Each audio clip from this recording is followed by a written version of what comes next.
우리 사회에서 좋은 지도자가 되려면 소통하는 지도자여야 한다는 말을 많이 듣습니다. 아마도 소통하는 지도자가 요구되는 시대라는 것은 사회 안에 소통이 이루어지지 않고 있음, 불통이 많음, 갈등이 많음을 반증하는 것임에 분명합니다. 아마도 우리 대한민국 사회처럼 여러 가지 계층과 계층 간의 갈등이 심한 데는 찾아보기 어려울 것 같습니다. 분단된 남북을 중심으로 하여서 남북 간의 갈등이 고조되어 있고, 또 그것을 계기로 한 이념과 사상의 대립과 갈등이 이 나라 안에는 참으로 가득합니다. 심지어 한 가정 안에서도 다양한 형태의 갈등이 많이 자리하고 있음을 보게 됩니다.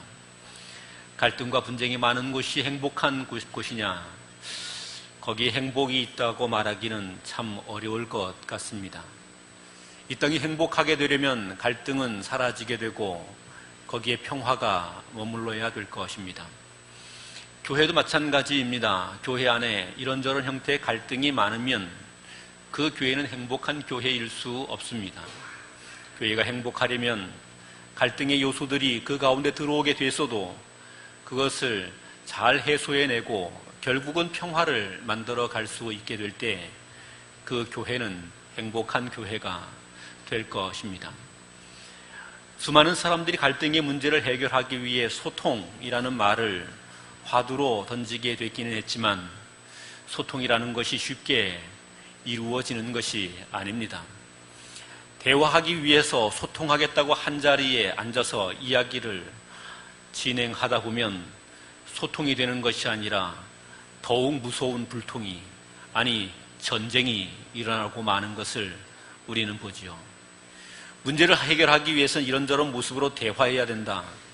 대화의 자리에 갔더니 남의 말은 전혀 들으려 하지 않고 자기 목소리만 외칩니다. 다른 사람이 자기 말을 들어주지 않는다고 신경질을 냅니다. 드디어 책상 앞에 있는 거 집어 던지고 나가버리죠.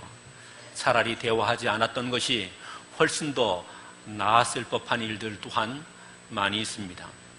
남북의 문제를 해결하기 위해서 무슨 대화를 하면 해결할 수 있을 것이라고 생각을 합니다. 그리고 여러 가지 사회적 갈등에 대해서 함께 대화해보고 이야기를 들어보면 될 것이라고 하지만 우리가 그런 것들로 우리의 문제를 해결한 적이 없다는 사실을 너무나 잘 압니다. 어떻게 하면 해결이 가능하겠습니까? 여러분은 무엇이 좋은 해결책이라고 생각을 합니까? 우리에게는 모든 불통을 해결하고 그리고 갈등을 해결하고 참 평화가 도래하고 행복이 도래할 수 있게 하기 위해서는 어떤 삶이 우리에게 요구된다고 생각하십니까? 저는 설교하는 목사이기 때문에 설교에 관한 이야기를 많이 하고 또 듣곤 합니다. 여러 설교학들을 참고하게 하고 또 좋은 설교자들의 이야기를 자주 들어보곤 하지요. 어떤 목사님께서 설교에 대한 이야기를 말씀하시는 것을 들었습니다. 그 목사님 심호하는 교회에 여러 부목사님들이 계신다는 것입니다. 여러 부목사님들 계시는데 그 중에 한 분 부목사님은 도무지 설교를 들을 수 없을 만큼 형편없는 설교를 하고 계시는 거죠. 다른 목사님들에게 다 설교를 시키고 그 목사님만 설교를 안 시킬 수는 없는 일 아니겠습니까? 그래서 그 목사님을 설교를 시키기는 하는데 그 목사님은 설교하는 날은 영 기분이 안 좋은 겁니다. 자식은 뭘 준비한 거야? 저걸 설교라고 하는 거야. 이러면서 온통 설교를 듣는 내내 목사님 마음 가운데 불편함이 있는 것이지요. 교육자 회의를 통해서 가끔씩 야단도 쳤을 겁니다. 그런데 말씀은 하지 않았지만 설교를 그렇게 못하면 분명히 교육자 회의 시간에 목사님은 너는 설교를 이렇게 해라, 이런 이야기들을 하시게 되어 있죠. 그럼에도 불구하고 그 부목사님 설교는 언제나 들을 때마다 마음이 불편했습니다. 쟤는 설교자가 되긴 텄다, 이런 생각도 하게 됐지요. 그분 설교할 때 듣는 둥 마는 둥 설교하고 빨리 설교만 짧기만 해라, 빨리 끝나라 이러면서 예배 시간이 짧아지기를 기다렸습니다. 예배가 마쳤습니다. 어느 날 예배를 마치고 그 목사님 설교에 몹시 기분이 안 좋은 가운데 교인들이 이제 끝나고 나가는 것을 인사하고 배웅을 하고 있었습니다. 그런데 그 부목사님 사모님이 목사님 앞에 쭉 달려오더니 목사님께 이렇게 말합니다. 목사님, 우리 목사님 설교 정말 잘하시죠? 야, 목사님 환장을 오르십니다. 그때 설교를 잘했다고 해야 됩니까? 아니다, 화난다, 뭐 이래야 됩니까? 그래도 목사님이 그 사모님에게 그런 이상한 말을 할 수는 없지 않습니까? 예, 괜찮습니다. 좋습니다. 이러고 인사를 하고 지나갔습니다. 당회실까지, 목양실까지 내려가는 동안에 그 이야기가 곰곰이 생각되어졌죠. 참, 끼리끼리 잘 논다. 그 나물에 그 밥이다. 그러니까 같이 살지. 이런 생각들을 하면서 이제 목양실에 들어가 앉았습니다. 목양실에 앉아서 가만히 생각해 봤습니다. 어떻게 나는 그 목사님 설교를 들을 때 그렇게 불편하고 무슨 말인지도 모르고 한마디도 이해할 수가 없고 설교를 저렇게 하느냐고 늘 마음에 분노가 치밀어 오르는데 어떻게 저 사모님은 그 설교를 들으면서 정말 설교를 잘했다고 막 감탄을 하고 그리고 심지어는 그것을 담임 목사에게 와서 우리 목사님 설교 잘하시지요 라고 하는 이야기 정도까지 할 수 있게 됐을까? 고민 끝에 찾은 대답이 이것입니다. 콩깍지가 씌었다. 그거 외에는 답이 없는 겁니다. 아무리 분석을 해봐도 그거 외에는 답이 없는 겁니다. 내가 듣기에 그 부목사님의 설교는 목소리가 참 칙칙하고 답답하고 듣기 괴로운데 그 사모님에게는 꾀꼬리 같은 목소리인 것이죠. 내가 보기에 그 목사님 설교의 문장은 조잡하기 이를 데 없는 형편없는 문장인데 그 사모님에게는 그 목사님의 설교는 이태백의 문장보다 더 아름답고 화려한 문장이죠. 자기가 듣기에 목사님 설교의 한 구절 한 구절은 정말 짜증나기 이를 데 없는 소리들이었는데 이 사모님에게는 달콤한 연애 편지의 한 토막을 읽어주는 것처럼 들리는 거죠. 그 근거는 사랑이었습니다. 사랑하니 잘 들렸습니다. 사랑하니 그 소리들이 아름다웠습니다. 사랑하니 그 목사님의 설교가 그 사모님에게는 넘치는 은혜가 되었던 것이죠. 이 사실을 깨닫고 그 목사님이 이런 이야기를 해주셨습니다. 설교하는 자가 성도들에게 사랑으로 설교해야 합니다. 설교를 듣는 청중도 사랑하여 들어야 합니다. 그래야 그 가운데 하나님의 은혜가 충만합니다. 이런 이야기를 하는 것을 들었습니다. 오늘 여러분이 은혜를 받기를 원하시면 참 껌껌하게 생긴 목사라도 마음껏 사랑하실 수 있게 되기를 바랍니다. 여러분 가운데 하나님의 은혜가 있기를 위해서 목사는 여러분을 사랑함으로 설교해야 될 겁니다. 제 마음 가운데 그리스도의 사랑이 넘치게 되기를 원합니다. 우리는 이 이야기를 통해서 우리 안에 있는 여러 가지 갈등의 문제는 무엇으로 해결이 될 수 있겠는가? 사랑, 그것밖에 없다고 하는 것을 깨닫습니다. 세상의 사랑이라는 것은 참 귀하고 아름다운 것처럼 보이지만 그 사랑은 여전히 한계가 있지요. 그 사랑은 자칫 왜곡을 불러오기도 합니다. 그 사랑은 많은 흠결을 갖게 되기도 하죠. 그래서 사람들의 사랑은 그 사랑이 오히려 약이 되고 행복이 되기보다 독이 될 때가 많습니다. 부모님들은 한결같이 자녀들을 사랑합니다. 자녀를 사랑하지 않는 부모는 단 한 사람도 없습니다. 그런데 그 부모가 학부형이 되는 순간 자녀들에게는 괴물로 변하게 되고 그 부모가 학부형이 되는 순간 아이들은 그 부모에게 상처를 입게 되죠. 그 부모 때문에 꿈을 잃어버리게 되기도 하죠. 왜냐하면 부모는 자녀를 사랑했지만 그 사랑이 왜곡되어 나타나게 되었기 때문입니다. 그 사랑이 건강하고 바르게 나타날 수 있어야 그래야 자녀들이 그 사랑을 통해서 건강하게 잘 클 텐데 왜곡되니 편협되니 그릇된 모습이 되니 이런 잘못된 결과를 가져오게 되는 것이죠. 참 사랑은 무엇으로 나타날 수 있겠습니까? 우리가 성경을 통해서 확인할 수 있는 단 한 가지는 하나님의 사랑, 그리스도 예수의 십자가의 사랑, 바로 그 십자가로 말미암는 사랑 외에 다른 곳에서 참 사랑을 찾을 수가 없습니다. 시대의 문제를 해결하고 한국 상황에 있는 여러 가지 갈등을 해결하고 또 우리의 가정과 우리 교회 안에 있는 여러 가지 당면한 문제들을 극복해내며 그 가운데 아름다운 평화를 이루어 갈 수 있게 되기 위해서 지금 우리에게, 지금 우리 성도들이 해야 되는 것은 무엇인가? 십자가요, 십자가의 사랑, 그 정신을 따라 살아가는 것이라는 사실입니다. 예수 믿음은 바로 그것입니다. 십자가와 그 사랑, 십자가의 그 정신을 따라 살아가는 것이 예수 믿음입니다. 예수 믿는 성도들이 그 십자가의 사랑과 정신을 외면하고 그것을 망각하여 살아가게 되기에 세상 가운데 하나님의 거룩한 역사를 이루어가지 못하고 세상의 여러 갈등의 상황 속에서 그것을 평화로 만드는 것이 아니라 오히려 들어가 그것을 분쟁과 갈등의 곳으로 만드는 일들이 생기게 되는 것이죠. 오늘 본문의 에베소 교회의 편지 말씀은 에베소 교회 안에 있게 됐던 여러 가지 모습들을 통해서 우리에게 좋은 교훈을 주고 있는 말씀입니다. 에베소 교회는 우리가 이미 여러 차례 어떤 교회인지에 대한 설명을 들었습니다. 요한계시록 2장에 등장하는 에베소 교회의 모습을 보면 그 교회는 대단한 지력이 있는 교회였습니다. 신학적인 소양이 있는 교회였습니다. 그래서 그 교회는 교회 안에 들어오게 됐던 거짓, 불의, 이단의 문제를 적절하게 잘 해결해 갈 수 있는 교회였습니다. 교회가 진리로 말미암아 그 순결함과 거룩함을 유지해 갈 수 있는 능력 있는 교회였습니다. 사도 바울과 같은 분이 세웠고 디모데 같은 분이, 또 사도 요한 같은 분이, 아볼로 같은 분이 그 가운데서 교회를 섬김으로 교회를 견고하게 했으니 위대한 사역자들을 통하여 잘 훈련받은 좋은 교회였음에 분명합니다. 그런데 이 교회는 교회의 구성원들이 조금 독특했습니다. 예루살렘에 있는 교회는 유대인들로 되어 있는 교회이지요. 그리고 다른 지역에 있는 교회들은 대개 이방인들을 중심으로 하여서 세워진 교회들입니다. 이 에베소 교회는 그런데 이방인과 유대인들, 헬라인과 유대인들이 함께 그 교회 구성원이 되어 있는 교회였습니다.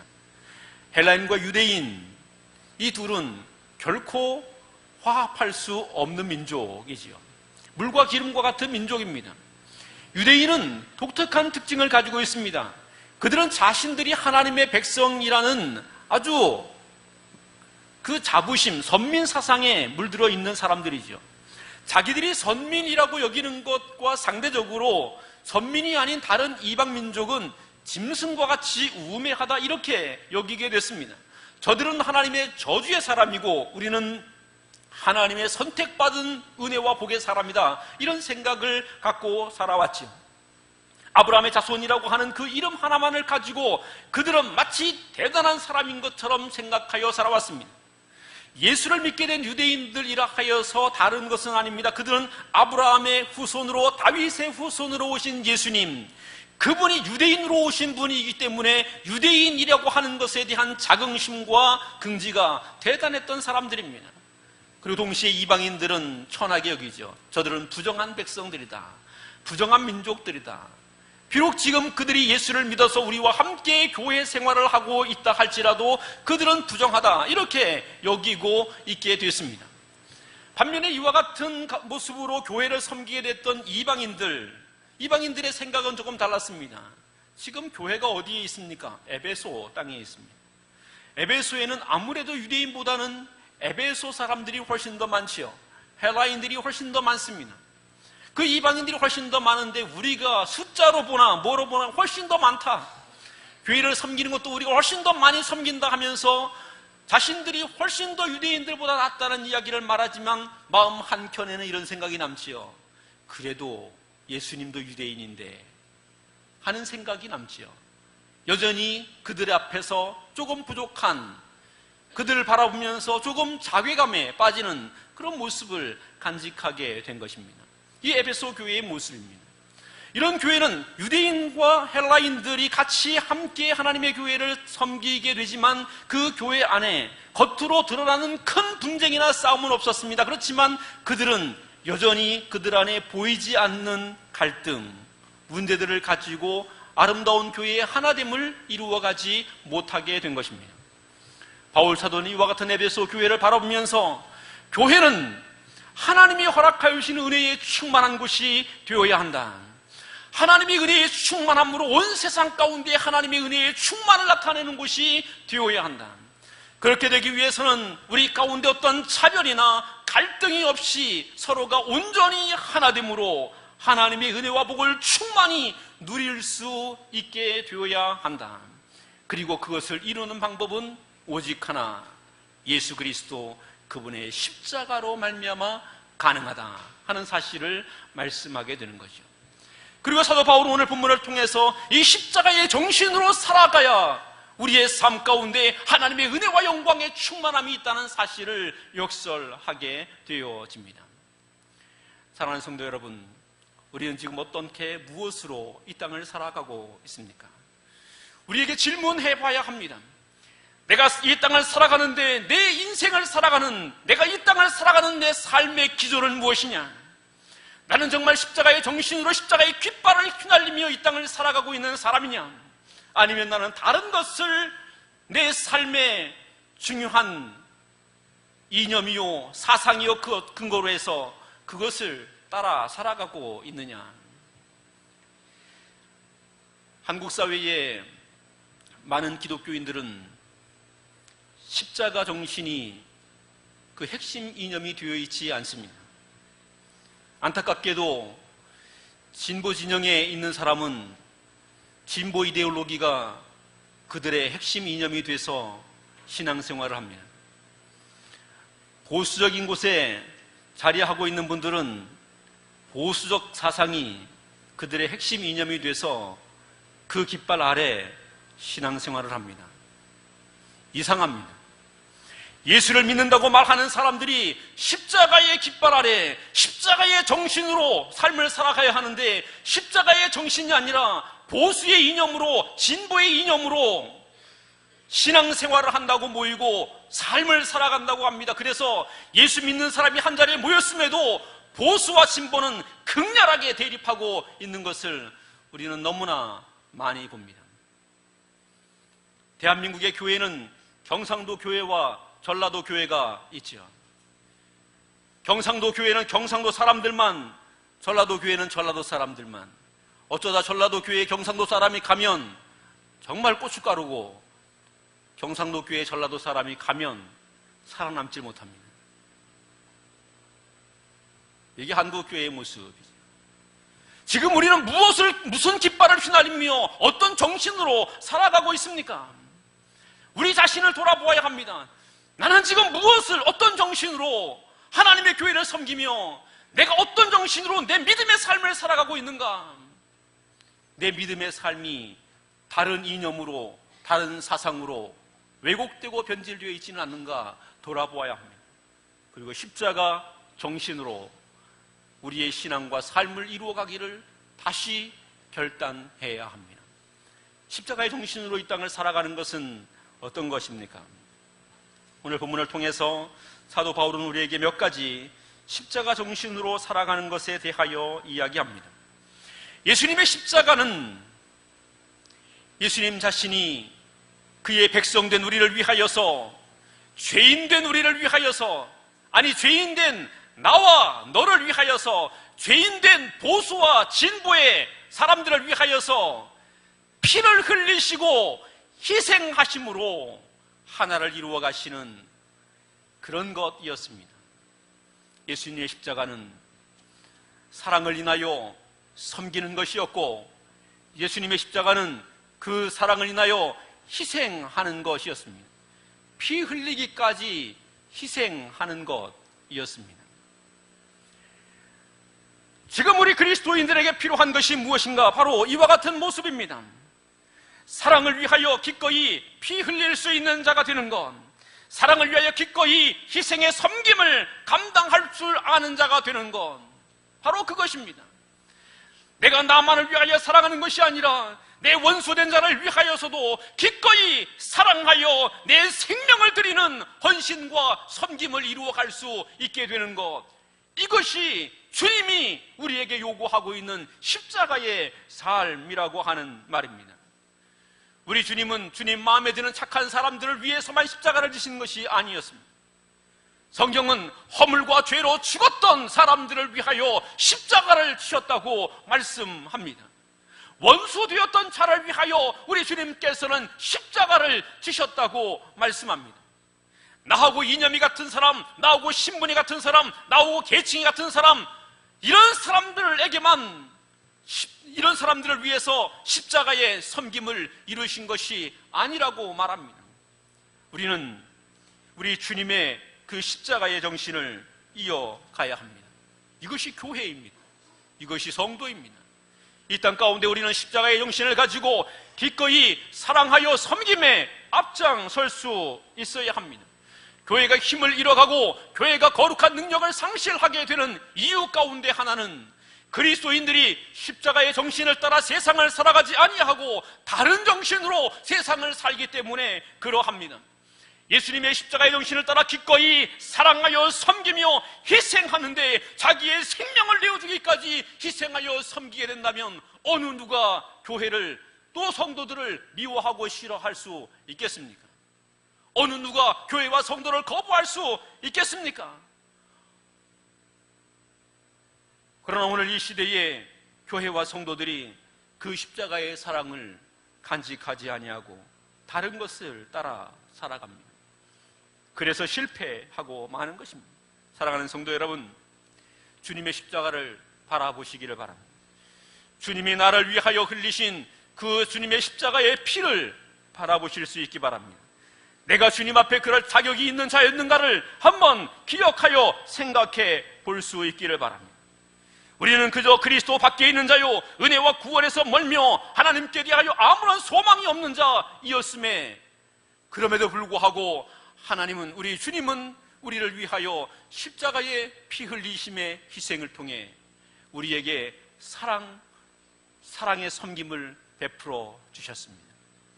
우리가 이 정신으로 이 땅을 살아가야 합니다. 이 시대를 살아가야 합니다. 교회를 섬겨야 하며 또 가정을 세워가야 합니다. 주님의 십자가의 이 희생과 섬김의 정신이 오늘 저와 여러분의 삶을 통하여 귀하게 실현되어 갈 수 있기를 간곡히 부탁을 드립니다.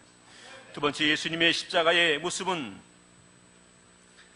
자신의 그 희생과 섬김을 통해 기꺼이 모든 적대감의 담을 무너뜨리고 화평을 이루어 가시는 것이었습니다. 예수님의 십자가는 그러므로 화평을 이루어 가는 것이었습니다. 마태복음 5장의 말씀에서 팔복을 설명하면서 주님은 이렇게 교훈하셨습니다. 화평케 하는 자는 복이 있나니 하나님의 아들이라 일컬음을 받을 것이라. 복이 있는 사람이 누구인가? 화평케 하는 사람이라는 말입니다. 예수 그리스도는 화평케 하기 위하여 기꺼이 십자가를 지셨다고 오늘 성경이 이야기합니다. 오늘 성경에서 소개되어 있는 이 화평에 대한 이야기는 이렇습니다. 유대인과 헬라인 이 두 민족이 한 교회 안에 머물러 있게 되는데 이 두 민족 가운데는 어쩔 수 없는, 눈에 보이지 않는, 서로 넘을 수 없는 한계가 가로막혀 있는 겁니다. 담이 가로막혀 있는 겁니다. 유대인은 이방인에 대하여 쟤들하고는 같이 할 수 없어. 이방인은 유대인에 대하여 쟤네들하고는 뭔가 좀 이상해. 서로 막혀있는 담이 있다는 것입니다. 예수님께서는 그 사이에 들어가셔서 십자가를 통해 그것을 무너뜨리셨다는 거지요. 유대인들에게 있어서 이방인에게 대한 적대감, 그것을 무너뜨리시고 이방인에게 있어서 유대인에게 대한 적대감, 그것을 무너뜨리셔서 이방인과 유대인이 서로가 이방인이다 유대인이다 하는 것으로 분열하여 갈등하는 것이 아니라 하나의 새로운 사람, 새로운 거룩한 민족이 되게 하셨다고 하는 말입니다. 이것이 오늘 에베소 성경에서 우리에게 하고 있는 말씀입니다. 예수 믿는 사람은 어떤 사람이 되어야 되는가? 적대감을 십자가에 못 박는 사람이어야 합니다. 십자가의 정신으로 살아간다는 것은 바로 이런 것입니다. 우리 안에 있는 미움을 십자가에 못 박아 철저하게 파멸하며 깨트려 버리는 겁니다. 우리 안에 있는 적대감을 깨뜨려 버리는 겁니다. 우리 안에 있는 증오심을 깨뜨려 버리는 것입니다. 사람들 마음에는 서로 다름으로 인하여서 미워하게 되는 일들이 없지 않아 있습니다. 다르기 때문에 미워하는 일들이 많습니다. 저도 TV를 보다 보면 어떤 사람이 등장하면 그냥 TV를 꺼버립니다. 그 사람은 목소리도 듣기 싫습니다. 괜히 그 사람만 나오면 그냥 꺼버립니다. 듣기 싫어. 그럼 딱 꺼버립니다. 그런데 어떤 사람은 그 사람만 나오면 괜히 TV 끌 것이었는데, 저 사람 나왔네? 그러고 괜히 더 듣습니다. 더 봅니다. 여러분은 그렇지 않은가 모르겠습니다.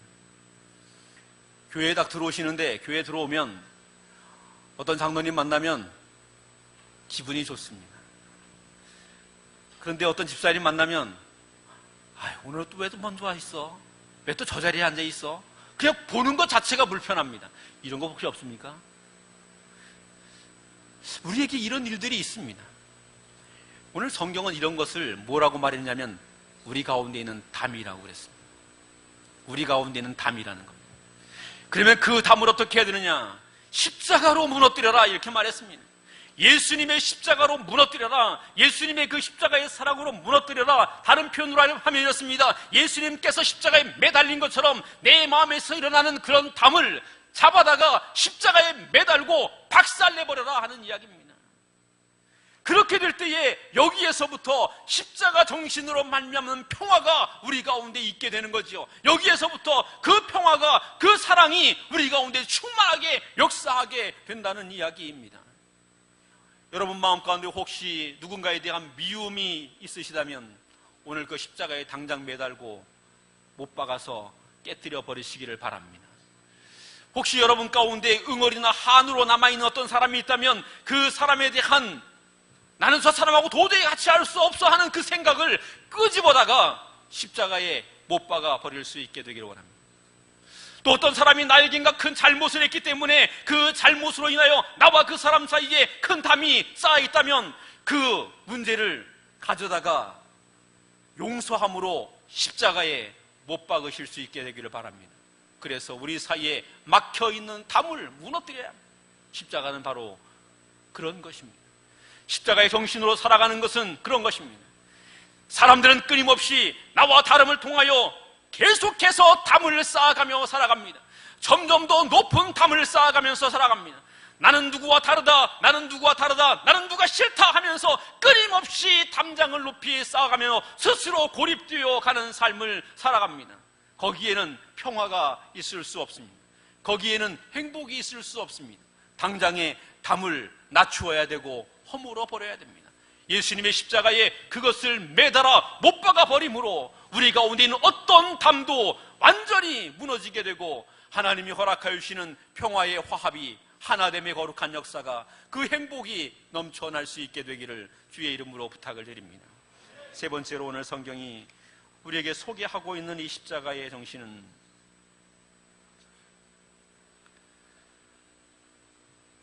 하나 되어 세워짐으로 하나님의 영광의 충만을 경험하게 되는 것입니다. 예수님께서 이 십자가를 지시게 됐을 때에 그 십자가로 이루시고자 하는 목적이 있습니다. 무엇입니까? 예수님께서 십자가를 지신 목적, 우리를 구원하시기 위해서. 에베소서 2장 1절 말씀에 보면 이렇게 기록되어 있습니다. 2장 1절. 졸리시는 분이 계실 테니까 빨리 찾으셔서 한번 같이 한번 보겠습니다. 에베소서 2장 1절. 눈을 뜨시고 한번 보시고 한번 읽겠습니다. 시작. 그는 허물과 죄로 죽었던 너희를 살리셨도다. 아멘. 예수님이 십자가를 지신 목적은 이겁니다. 허물과 죄로 인하여 죽었던 우리 영혼을, 우리를 그 십자가로 어떻게 하는 겁니까? 살려주시는 겁니다. 십자가는 우리를 살려주는 겁니다. 십자가는 우리를 구원케 하는 것입니다. 십자가는 우리를 하나님의 새 사람으로 만들어주는 겁니다. 십자가는 그것으로 우리가 그리스도 예수의 돌보심 가운데 거하여 살 수 있게 하는 겁니다. 십자가는 어떤 것인가 하면 너와 내가 다른 사람이었는데 그 십자가로 말미암아 너와 내가 동일한 하나님의 백성이 되고 시민이 되게 되는 이 놀라운 영광이 있게 되는 겁니다. 그리고 오늘 성경은 거기에서 한 걸음 더 나아가서 이렇게 말합니다. 십자가가 세워져서 우리 가운데 있는 담이 헐어지게 되니까 우리가 서로 손에 손을 잡고 하나의 거룩한 성전이 되어진다. 십자가는 거룩한 성전이 되는 겁니다. 이 성전이 되어지게 될 때 그 성전은 어떤 것이냐? 그냥 사람들이 모여서 손에 손잡고 행복합니다 하는 것이 아니고, 이렇게 성전이 만들어지게 될 때에 우리 주 하나님께서 그 가운데 친히 임재하셔서 하나님의 영광의 충만함을 드리우시고, 그 충만을 통하여 온 세계 가운데 하나님의 충만과 그 은혜의 역사를 나타내시는 것이 된다고 하는 사실입니다. 십자가는 이 위대한 역사를 이루어가는 것이죠. 주님은 이 말씀을 통해서 우리에게 요구하는 것이 있습니다. 너희는 십자가의 정신으로 하나를 이루어라. 그리고 하나님의 영광이 이 세상 가운데 선포될 수 있게 하라. 너는 십자가의 정신으로 거룩한 교회를 이루어가라. 그리하여서 하나님의 충만하심이 온 땅에 충만할 수 있게 하라. 이렇게 말씀하고 있는 겁니다. 모세가 짓게 됐던 성막이 아름다운 것들로 장식되어 지었습니다. 그러나 그것으로 이 모세의 성막이 영광되어졌던 것은 아닙니다. 하나님께서 그 가운데 임재하시게 될 때에 그 성전이 영광 가운데 존귀하게 되어졌습니다. 솔로몬이 지었던 성전은 금은 보화를 통하여 멋지게 장식되었고 사람들이 감탄할 만한 것이었지만, 그것으로 그 성전이 영광된 것은 아니었습니다. 그 가운데 하나님이 임재하시게 될 때에 이 성전이 영광된 것으로 나타나게 되어졌습니다. 십자가의 정신은 바로 그것입니다. 하나님의 성령이 우리 가운데 충만히 임하시게 되고, 성령으로 말미암아 하나님의 영광이 우리 가운데 풍성하게 돼서 삶을 살아가는 자리마다 하나님의 영광의 빛이 세상 가운데 침투되어지고, 세상 가운데 그 아름다움과 그 찬란함이 드러나게 하는 바로 그것이 십자가의 정신이라는 말입니다. 예수 믿는 사람들은 세상의 빛이라고 말씀하셨습니다. 하나님의 영광을 소유한 사람으로 세상에 나가야 합니다. 하나님의 빛을 소유한 사람으로 세상에 나가야 합니다. 예수 그리스도를 믿음으로, 예수 그리스도를 통하여 하나님의 영광을 간직한 사람으로, 그 복음의 빛을 간직한 사람으로 세상 속에 나가 빛을 발하며 영광을 나타낼 수 있게 될 때에, 그때 우리에게도 하나님의 복이고 우리의 빛을 바라보게 되는 세상에도 하나님의 평화가 임하게 된다는 사실이죠. 오늘 성경이 이것을 우리에게 가르쳐줍니다. 사랑하는 성도 여러분, 사도 바울이 에베소 교회에 편지하면서 분열과 갈등, 증오의 담장으로 서로가 미워하고 시기하던 그곳에 참된 평화가 무엇으로 오게 되는가를 교훈합니다. 너희들끼리 대화한다고 되는 것이 아니라, 어떤 합리적인 논의와 추론을 거듭한다고 되는 것도 아니라, 인간적인 방법을 따라 되는 것이 아니니 우리를 위해서 십자가에 못 박혀 돌아가신 예수 그리스도를 바라보라는 거죠. 예수 그리스도를 바라보며 예수 그리스도를 인하여 예수 그리스도의 그 십자가의 정신을 우리 가운데 회복해 가야 한다는 겁니다. 그리스도의 그 사랑과 희생의 섬김을 실천해 갈 수 있어야 된다고 교훈합니다. 우리 가운데 있는 미움과 증오와 서로 나누어져 있는 그 모든 높은 담장들을 십자가 앞에 매달아 철저히 깨뜨려야 한다는 겁니다. 십자가로 우리 모두가 하나 되고 화합하여 하나님을 모시고 하나님의 영광의 빛을 발할 수 있게 되어야 한다는 겁니다. 우리가 그와 같은 모습으로 이 십자가의 정신을 따라 살아가게 되면 그리스도로 말미암는 하나님의 평화가 교회 안에 넘치게 될 것이고, 교회는 세상 가운데 만물을 충만케 하시는 하나님의 충만함이 될 수 있다는 이야기입니다.